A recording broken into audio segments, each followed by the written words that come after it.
I were to borrow a dialogue from an old English movie, there are three things you're not supposed to mess with. One is mothers-in-law, second is Mother Nature, and the third is Sherp-making Ukrainians. Yes, I'm talking about the massive Sherp vehicle.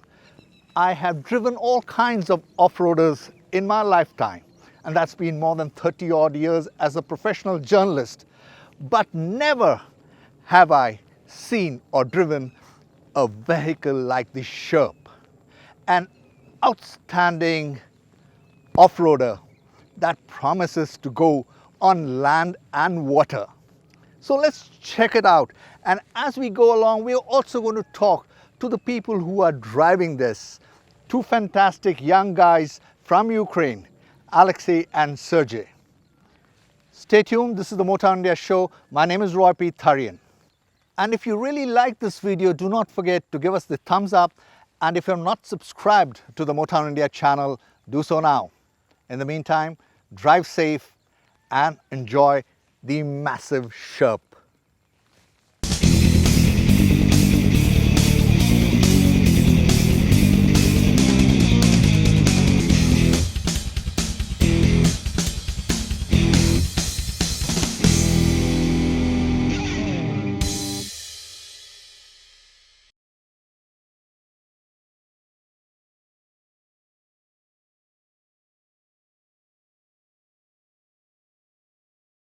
In our world of automobiles, we have always been impressed with cars and SUVs that are fitted with smart 18 inches tires and the vehicles that boast of a ground clearance of around 7 to 8 inches.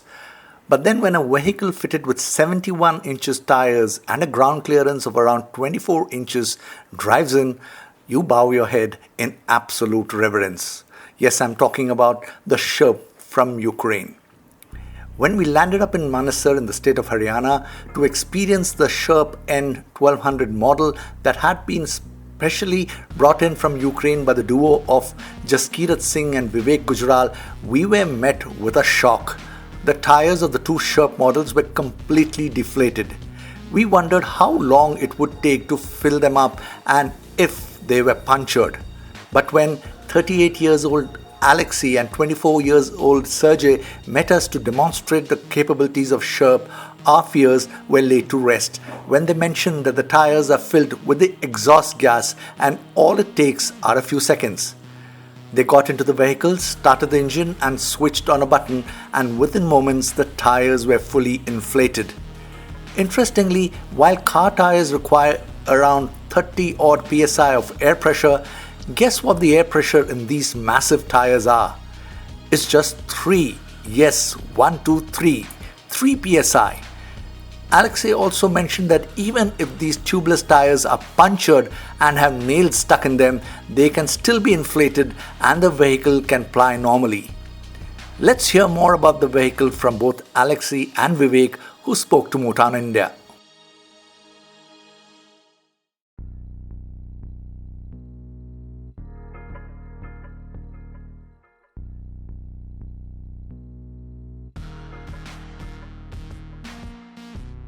So let's start from the basic features. As far as you can see, there is no steering wheel. Instead of we use levers. Everything is pretty simple. You want to turn right, pull the right. You want to go left, pull the left lever. And the lever activates the device which is called steering clutch mechanism. This is the combination of clutch and the brakes at the same time. So once you pull a little bit, the clutch on this or that side will be disconnected. If you pull harder, it will activate the brake pads on this or that side. So pretty simple. Another feature, there are only two pedals over here. So one is acceleration, another one is clutch. Pretty like in the normal car. The gearbox is the 6-gear plus rear gearbox from Renault. The engine is pretty small. I think according to your expectations, it's only 1.8 liter Doosan engine, 55 horsepower, 190 torque, but still this vehicle makes miracles, as you can see from the videos. The control panel is also a bit different from the one you have in your car, so it doesn't have the speed meter. Instead, it has the RPM counter, temperature level, fuel level, battery charging level, and engine loading level, as well as the counter of the operation hours. Because, for example, we count the fuel consumption in the liters per hour, because you are not sure what will be the type of terrain. But the fuel consumption starts from 5 liters per hour. It uses diesel oil. So considering the amount of the fuel carried on board, there is a one main tank which is 95 liters, plus each of the wheels has 58-liter canister built in. So totally you can carry 327 liters, which will give you the range of let's say 500 to 1000 kilometers plus, depending on the type of terrain and your speed. The buttons are very simple, so these are responsible for the lights and alarm lights. These are the wipers. These are two my favorite, and they are most important one. So one activates the deflation system, so you can see the pressure is going down. If you press the second button when the engine is running, it will block the exhaust pipe, so all the exhaust gases will go to the wheels. So these buttons to switch on AC. This is the cabin heater that gets the heat from the engine. So cabin lighting, they are on now. Engine lighting, there are the engine compartment lights.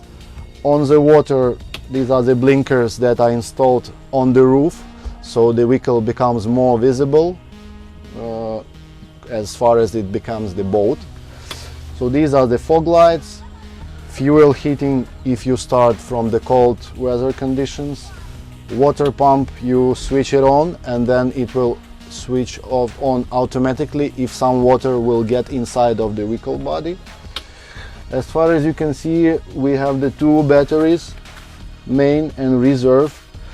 Reserve would always be disconnected from the system, and unless you press this button, you will when you press this button you start from reserve. If released, reserve is always disconnected and keeps charging. Rear view camera, it will be on either manually or automatically when you switch on the rear gear, as in the normal cars. So these are the foggers. LED light bar can be installed as an additional option on the roof over here, and the rear lights, you can also install them as additional options, LED lights at the back. Also, this is the tire pressure counter, same we have here. This is the plate to remind you which type of terrain to use which pressure. Also, as far as we have many USB devices, we have a bunch of the sockets for them. So they are also here, they are also over there, and there are additional lights for the left and one side, one here, one there. Some additional equipment can be installed also as an option. So here you can see this is the Motorola radio station. This is the device to make the sounds and signals, or you can talk to the people.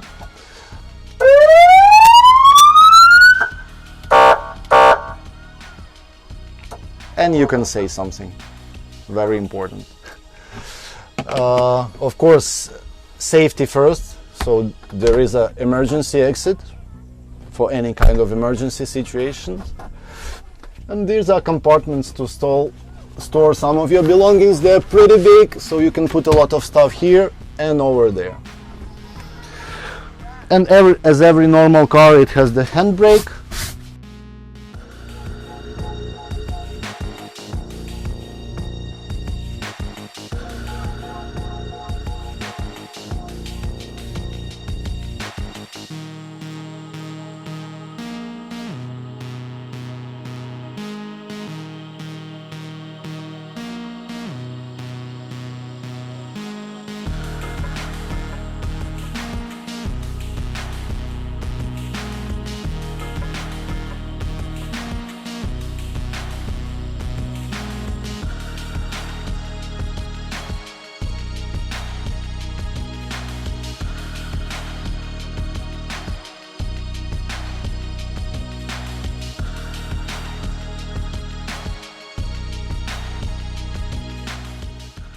As far as this vehicle was made like a custom model for search and rescue, it has a bunch of search and rescue features. So one is the stretcher. Can you move? Yeah, it can be moved. So you put like this, get the person out. This is the helicopter type of the stretcher, so you can attach it to the helicopter and deliver a person immediately to the hospital. So also we have some entrenchment tool just in case for some emergencies. This is the autonomous heater. I think probably it would not be so much useful in hot Indian conditions, but if we are talking about the cold climate of the territories next to Himalaya, this can be an option. So it can heat the internal compartment or it can heat the engine fuel for the start in the very cold conditions. Okay. There are 3 foldable seats here. Actually, there can be 3 more on this side and 1 more over here. So totally 7 people can sit here, 2 in the front, which makes 9 people passenger capacity. These are to store your some light belongings. You can put them here, the handles. Also for some heavy stuff, there's an underfloor box, so you can put whatever you need. The engine is right below you. Okay. So when you need to do something with the repair and maintenance, just get from inside. No matter if it's raining or if it's cold conditions, you will do everything in a very comfortable environment.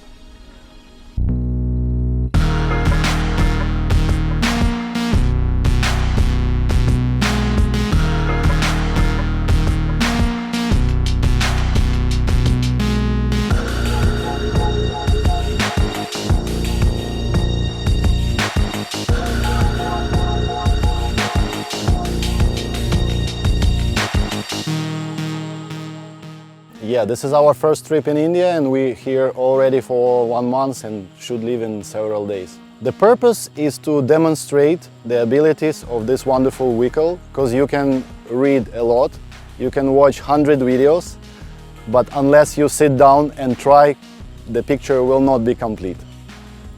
Because sometimes on the pictures and on the video you cannot get the feeling of the real size of this vehicle. So test drive is the must, and if you want to understand Sherp. The history of the vehicle really comes originally from Russia, because the environment conditions over there are very challenging. So the invention came from Russia. Our shareholders became the friend with the inventor of this vehicle. So later they started cooperation, and in 2012 they opened the first factory in Russia in St. Petersburg. After a couple years of running this factory, they decided to open another factory, which is now the headquarters. It is located in Ukraine capital city, Kiev. Currently, Russian factory still produces Sherp, but it produces only 1 model and only for the local market. Ukrainian factory produces complete range of the models and selling these vehicles worldwide. Hi, I'm Vivek Gujral and I'm a co-founder with Jaskirat Nagra of a company called Gecko Motors.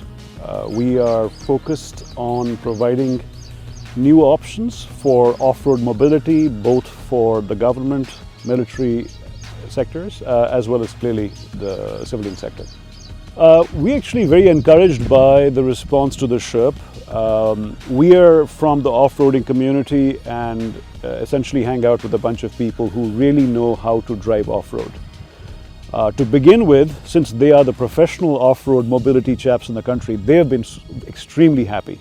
It makes things that are very difficult for us to do in traditional vehicles look absolutely easy. That's point 1. Secondly, we've been focusing on the paramilitary and the military forces. Those of the gentlemen who've seen it were equally impressed by its agility both on land as well as on water. I think our demonstrations have principally been to the folks who will be using these vehicles, in real operations, and their response has been really very, very overwhelmingly positive.